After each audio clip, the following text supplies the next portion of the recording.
Indonesia ini. Kalau bukan kepada jaksa penuntut umum, kita memberikan mandat atau memberikan wewenang untuk menuntut keadilan kepada para terdakwa, kepada siapa lagi kita harus mengandalkan. Namun, hari ini, khususnya tadi beberapa menit yang lalu, kita jujur aja kecewa, sangat kecewa ya, karena apa? Pasal 340, mereka mendalilkan bahwa pasal 340 terbukti secara sah dan meyakinkan, namun tuntutannya tidak sesuai dengan pasal 340, 8 tahun. Membunuh ataupun merampas nyawa orang secara berencana dengan sengaja hanya dihargai 8 tahun. Lebih baik menurut saya bebaskan saja sudah. Tuntut bebas saja. Buat apa dituntut 8 tahun? Tuntut saja bebas. Biar sekalian ya, bahwa memang ternyata hukum kita itu tebang pilih gitu ya. Saya tidak tahu apa yang menjadi dasarnya sehingga mereka hanya menuntut 8 tahun. Jadi kalau kita mempertimbangkan rasa keadilan bagi korban yang sudah dihilangkan atau dirampas nyawanya secara berencana, keluarganya diintimidasi, dilakukan obstruction of justice, dituduh pemerkosa, dituduh pelaku kekerasan seksual, tapi hanya dihukum 8 tahun. Mohon maaf ya, saya pikir bukan cuma keluarga korban yang marah, masyarakat di sini juga pada marah.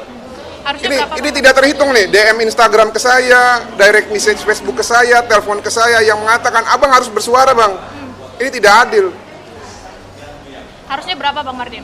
Ya, menurut Bang Martin. Itu kan ada pilihan di pasal 340, diancam dengan hukuman pidana paling lama 20 tahun, penjara seumur hidup, atau hukuman mati.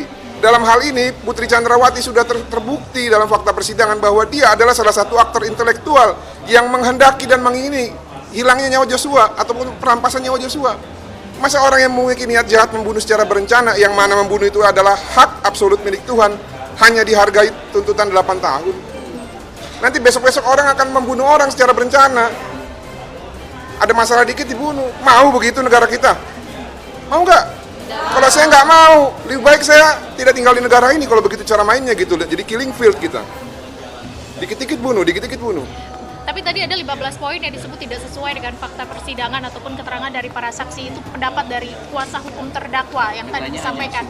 Hanya asumtif begitu Bang Martin. Ya, mereka juga bekerja juga dengan cara halusinasi kok. Coba lihat bukti yang mereka sampaikan, 35 bukti, 15 bukti itu. 35. Ada nggak yang relevan? Nggak ada, itu semua jadi bahan tertawaan. Bahkan anak saya yang kecil 5 tahun pun tertawa melihat itu sehingga membuat gambar ya pistol ada kakinya. Jadi kita nggak usah bahas lah itulah. Memang sudah tugas mereka kok, mereka dibayar untuk meringankan kliennya ataupun membela kliennya. Saya tidak mau komentari itu, tapi fakta yang disajikan oleh JPU sudah sangat jelas. Putri ini aktor intelektual. Dia mengingini kematian Joshua. Dan kalau kita berbicara lebih ekstrim lagi, dia mendalilkan pemerkosaan. Sekarang JPU ya menyimpulkan bukan pemerkosaan, apa? Perselingkuhan.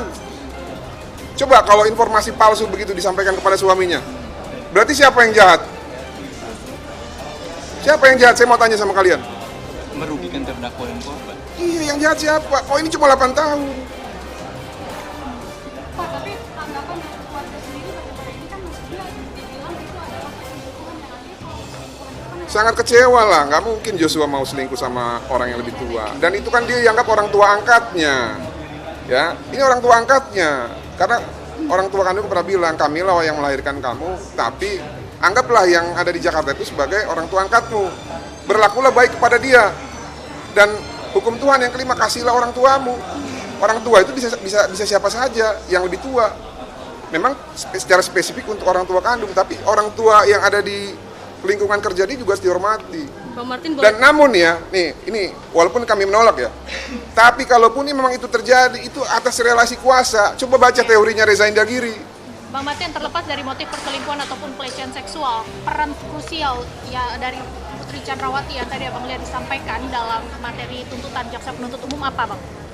Perannya yang pertama Paling krusial. ya, berdasarkan fakta persidangan, Putri itu ya memerintahkan untuk melucuti senjata Joshua, padahal yang membunuh Joshua itu kuat, ya pakai pisau.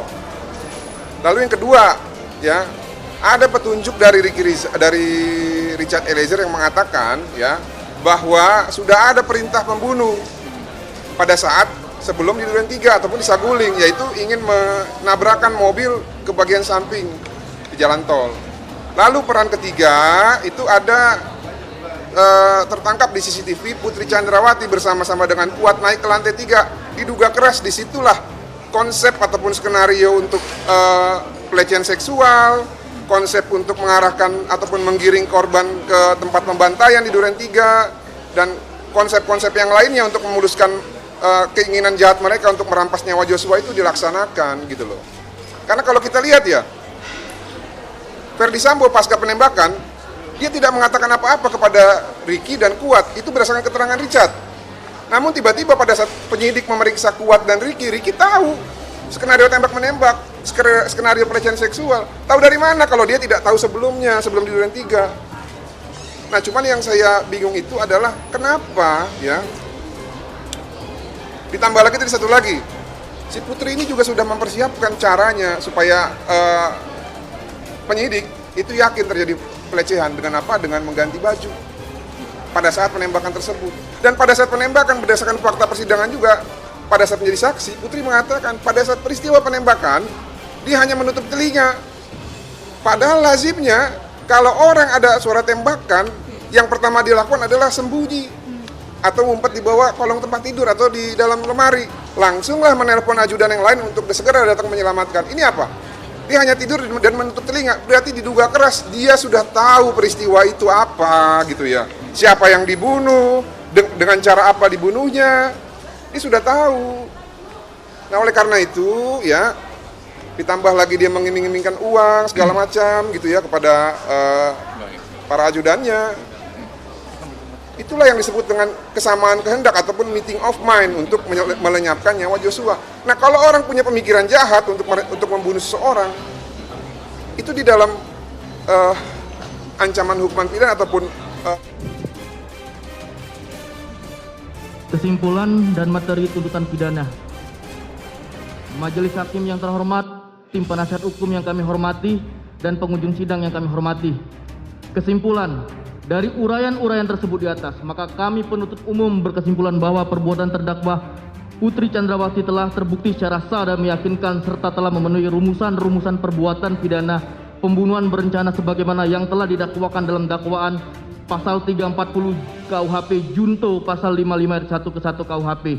Bahwa sepanjang pemeriksaan di persidangan telah didapat fakta-fakta kesalahan terdakwa. Kemudian dari fakta-fakta tersebut tidak terdapat adanya hal-hal yang dapat membebaskan terdakwa dari pertanggungjawaban pidana ataupun tidak ditemukan adanya alasan-alasan pemaaf maupun alasan-alasan pembenar atas perbuatan terdakwa. Oleh sebab itu terhadap perbuatan terdakwa tersebut maka terdakwa wajib mempertanggungjawabkan dan untuk itu terdakwa harus dijatuhi hukuman yang setimpal dengan perbuatannya.